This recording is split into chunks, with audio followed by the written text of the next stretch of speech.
Halo para penonton motor dari seluruh penjuru dunia, gimana kabarnya? Semoga nonton saya paling utama jangan lupa bahagia. Di sebelah kiri saya sudah ada Aletra L8 EV.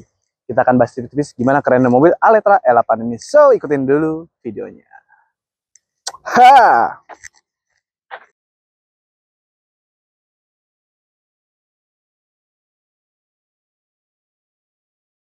Oke, Aletra L8. Oke, pertama kali diperkenalkan kalau saya tidak salah itu saat Gaijindo Jakarta Auto Week 2024 itu, which is tahun lalu. Kemudian saat itu kami belum sempat mencoba mobil ini, dan hari ini kami diberi kesempatan untuk mencoba langsung Aletra L8 muter-muterin daerah Bumi Serpong Damai. Oke, langsung aja kita bahas bagian depan terlebih dahulu.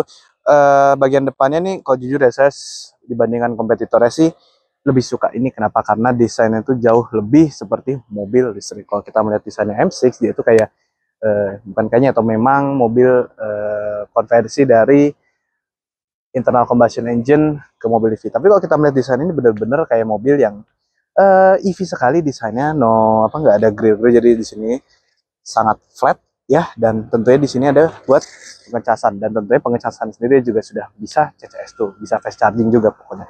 Lampu juga sudah menggunakan LED, dan tentunya bagian lubang-lubang di bawah sini tuh menambah keren kedesainan dari Aletra L8 ini. Walau dia ini sini flat, tapi ketika di bawah sini ada kayak ada garis-garis grill ini, tapi jadi keren sih. Kita ke bagian samping terlebih dahulu. Oke, untuk pengurusan pengereman depan belakang seperti ini sudah menggunakan cakram dengan velg berukuran ring 18. Dan tentunya kalau saya lihat nih jarak antara sumbu belakang dan sumbu depan nih, perkiraan saya nih 3 meteran something lah perkiraan. Hampir ya, hampir. Kayak 4 meteran deh.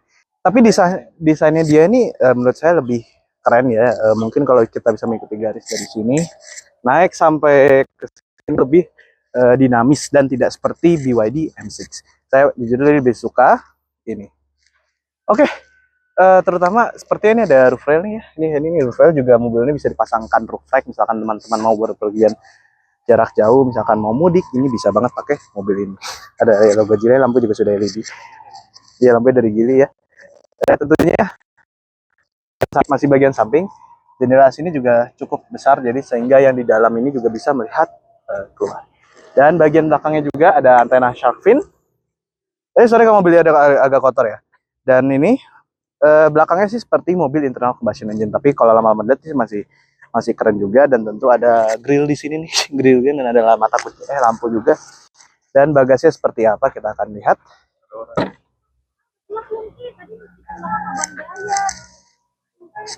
Bagasinya juga luas ya, lumayan nih, bisa perkiraan naruh tas duffel bag 1, 2, 3 bisa, dan ditumpuk dengan koper besar juga bisa. Dia ini 7 seater dan bagasinya sudah power tailgate.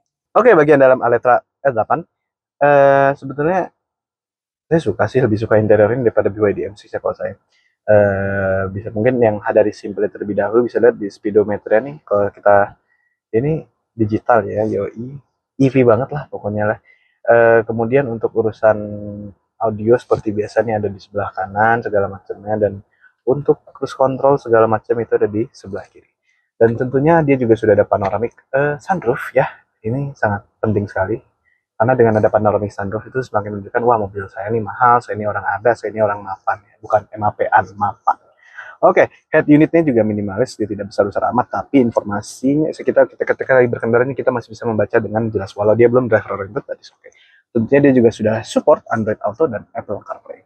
Dan tidak lupa dia juga ada kamera 360 untuk membantu kita ketika kita ingin misalkan lagi di jalan, ingin belok kiri kanan, itu sangat membantu sekali.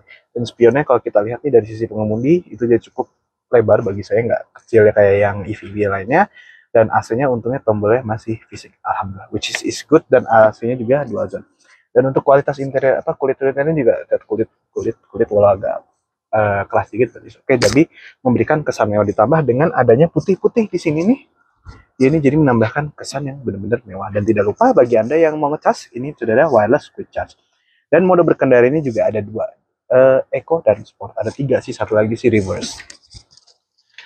Dan untuk parking brake-nya juga sudah elektrik, Anda ada auto hold. Dan ini untuk tuasnya juga unik ya, nggak seperti mobil listrik yang lainnya. Dan tidak lupa dia juga ada tempat ruang penyimpanan yang cukup besar, sehingga kita bisa naruh mungkin power bank sekitar 10 biji kayaknya mau ditaruh di situ. Dan ada dua cup holder. Dan untuk posisi berkendara juga sangat nyaman. walau setirnya agak keras sedikit, cuman lama-lama kita akan terbiasa. Di tengahnya juga ada logo Alitra. Klaksonnya kayak apa sih? Nah, kayak mobil pada umumnya. Kita ke interior belakang. Oke, sudah di dalam row kedua dari Alitra L8 EV. Well, bagian dalam nih terasa cukup luas dibandingkan BYD M6 dan entah kenapa saya merasa lebih nyaman duduk dalam sini. Tidak lupa dia juga sudah captain seat kiri kanan dan ditambah juga ada ruang penyimpanan yang cukup besar di sini. Dan tidak lupa di sini juga ada ruang penyimpanan untuk hub. Misalkan mau ngecas, ini juga ada buat pengecasan 2 dan AC bisa kita kendalikan di belakang sini sendiri. Ini buat misalkan teman-teman mau ngecas taruh sini, dan tentunya ada ruangan yang satu bukan kayak tempat penyimpanan, sepertinya untuk tablet 11 inci seperti masuk. Kita coba. Yes, masuk dengan sempurna, bisa disimpan di sini. Dan tentunya duduk kayak gini sih enak sih. So far sih kabinnya cukup nyaman, dan tadi kita saat di jalan tuh juga menurut saya sih kabinnya cukup kedap, nggak ada suara-suara knalpot yang masuk ke dalam mobil. Dan seperti ini bahan jok kulit itu juga bahan yang premium ya, dan pengecasan juga sudah ada Type C dan USB yang biasa, dan AC juga bisa digunakan di sini, dan juga ada AC di sini, 2 sudut juga ada AC. Dan bagi yang penasaran lampunya warnanya apa, sudah warna putih dong. Nah, untuk row ketiga sendiri sepertinya bagi postur badan seperti saya nih, saya nggak perlu duduk, dan row ketiga ini sepertinya agak sempit, but is okay. Tapi kalau kita melihat dari ruangan sini, kayaknya untuk postur badan seperti saya ini tidak cukup deh. Sekarang kita akan mau mencoba Alitra L8 ini. Oke, ini saya habis keluar dari komplek dan saya mau kerja ke kantor saya. Sekarang saya lagi duduk di belakang Alitra L8. Dan tentunya ketika saya masuk nih, ketika kita masuk ke jalan raya ini bisa didengar tuh suara truk lewat aja yang biasa knalpotnya berisik kayak gitu aja nggak masuk. Jadi benar-benar kabinnya kedap. Nah, ini bisa dipegang nih, dia kacanya tebal banget nih. Jadi bikin di dalam interior ini senyap, kedap, dan nyaman pokoknya. Dan tentunya nih so far nanti akan ada belokan nih, kita akan ngerasakan bantingannya kalau duduk di belakang nih gimana sih. Ayo Pir, tarik Pir. Tapi remnya tuh halus banget ya, walau ada barang jatuh sedikit, tapi ini bantingan enak ya menurut saya ya.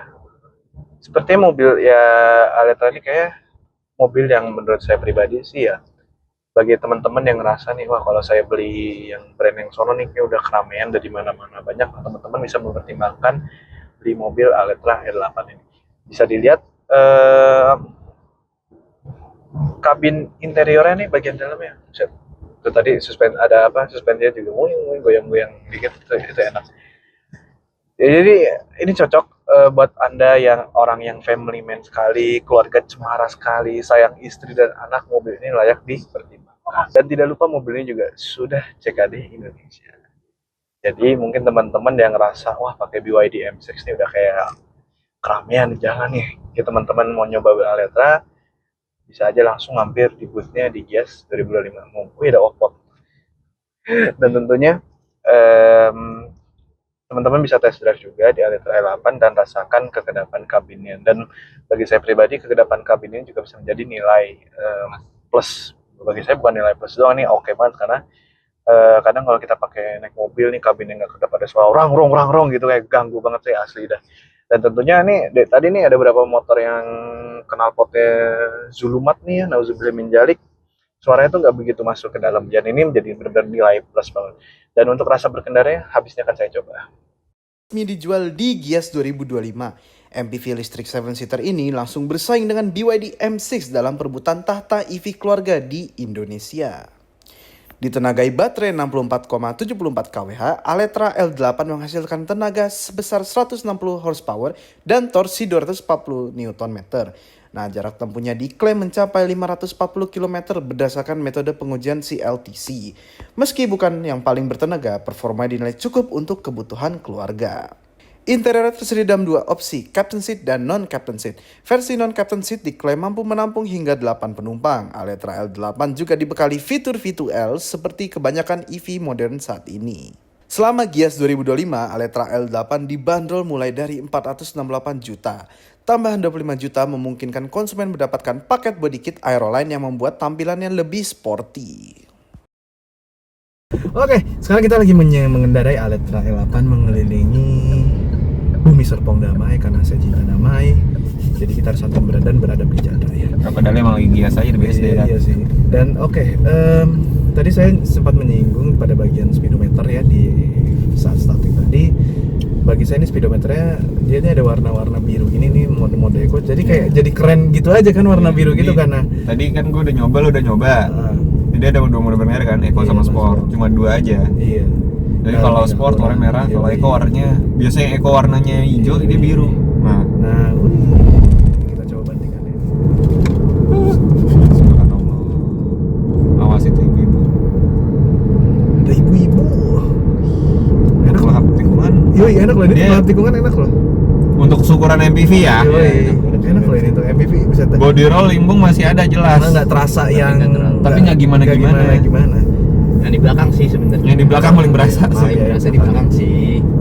Ya tentunya sih tadi situ enak itu saya akuin saya enak dan untuk tarikannya ini yang saya suka ya dari Eletra L8 dia ini kalau kita injek pedal gas tuh nggak kayak nginjek mobil listrik pedal lain kadang kan ada tuh mobil listrik Oh, nggak tahu iya. dari mana dah asli pedal gasnya kayak toel gitu doang terus mobilnya wuh kalau ini nggak ini Iya, benar-benar biasanya- berat biasanya- ini biasanya spontan. Kalau Hmm. ini dia lebih nurut, lebih Lebih direct, nurut, lebih iya, sopan, linear, linear. lebih santun dan beradab dan tentunya nih wih ini belok kayak gini nih enak nih untuk melibas tikungan kayak gini nih dan tentunya posisi berkendara nih kalau misalkan kita duduk ini posisi joknya agak saya tinggiin dan saya ngerasa nih dia tuh mobilnya cukup lebar cuman ketika tadi keluar dari parkiran apa namanya Indomaret tadi kita ke Indomaret tuh saya nggak ngerasa yang wah nih saya harus kalkulasi ini kiri dapat nggak kanan nggak dapat Tapi memang dimensi mobil ini gede. gede tapi ketika Innova dalam Zenix. dalam itu nggak gede-gede maksudnya nggak Iya, berasa tapi jadinya lega kan? iya lega jadinya Backgroundnya enak kok juga. legroom di Legroom belakang enak cuman untuk row ketiga saya biasanya nggak kalau saya nge-review tuh nggak jarang duduk karena saya tahu postur badan seperti saya memang tidak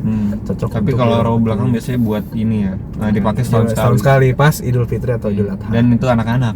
yoi Jarang orang tua taruh belakang durhaka. Atau kadang mau menjelang Idul Adha kambing gitu. Ih, bisa. nggak ada dokumentasinya lagi nah ini sekarang tapi pakai auto hold nih nggak perlu ini lagi ya kita colek wuih.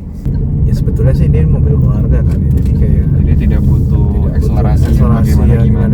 Yang penting nyaman. yoi nyaman kelegaan segala macamnya tapi mode sportnya sih ya bolehlah dipertimbangkan lah Mode sportnya juga nggak tergolong. nggak terlalu galak yang gitu galak. yang nggak galak wah kayak ya gitu Dan doang. untuk ukuran mobil MPV, dua mode berkendaranya udah cukup. iya mode lah.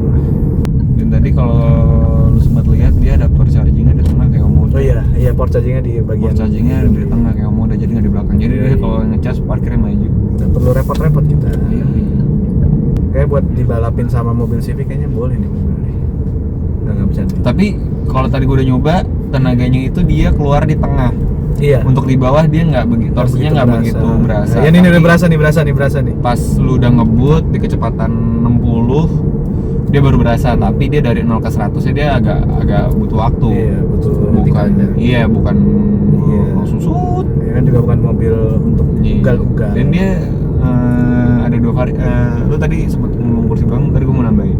Jadi dia tuh ada ini, ada opsi captain seat sama yang non captain ya, seat. yang kita Nah, pakai captain seat yang non captain seat itu muat 8 orang. Kan 8 headrest. Iya kan? Iya. Muat 8 orang. Tapi kalau yang ini 7 seater, 7 orang doang. Gitu. Ini opsi yang captain seat. ini nembus Gitu. HBSD ini ya Iya. ya udah closing apa gimana Iya, boleh. oke jangan lupa like comment subscribe I'll see you in next video jangan lupa santun dan beradab keep respect and happy driving bye bye